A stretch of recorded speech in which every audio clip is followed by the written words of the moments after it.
Regeneration of the Potteries. Impact on Stoke-on-Trent property. Ever walked through a street in Stoke-on-Trent and felt like it was stuck in time? Not anymore. The Potteries are changing, fast. Regeneration is no longer a buzzword whispered in council chambers. It's happening on the ground, bricks and mortar style.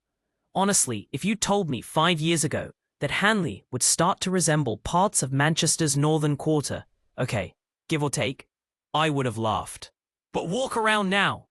New build apartments, revamped shop fronts, independent cafes popping up like mushrooms. Yeah, it's happening.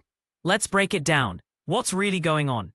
Well, for starters, the Smithfield development in Hanley. If you haven't been, go. 2 sleek glass office towers with hundreds of high-paying jobs moving into the area. More disposable income equals more demand for housing. And guess what that does to property prices? You got it. Up, up, up. I recently listed a 2-bed flat just off Bethesda Street, and within 48 hours had 5 offers. 4 of them from first-time buyers moving from Manchester. Why? Affordable investment with future growth. Their words, not mine. And then there's the city centre regeneration scheme. £56 million of council-backed upgrades. New bus station, finally, improved pedestrian links, public spaces being landscaped. It's like the city centre got a fresh haircut. Buyers love it, especially the ones who've been priced out of Birmingham or Nottingham. They see Stoke as the next if you know spot. Lettings? Through the roof. I've got landlords calling me weekly asking if I've got anything near Stoke Station or Festival Park. Why? Because students, young professionals, even NHS staff from Royal Stoke Hospital are desperate for quality rentals. And here's the kicker. Yields of 7 to 8% aren't fantasy. They're real. I just helped a client grab a 3-bed terrace near Etruria at £115k. After a £20k refurb, it's now pulling £950 PCN. You do the math. But hold on. I'm not going to paint this like some investor paradise. There are still issues. Longton and Tunstall, for example, some regeneration talk, but it's slower. Pockets of deprivation, antisocial behavior, empty shops. However, I've seen shrewd investors buying up there on the cheap, playing the long game. One of my buyers from Leeds just snapped up 3 terraced houses on the same street in Burslem. Why? Once the council wake up, I be ready. Smart? Risky? Maybe both.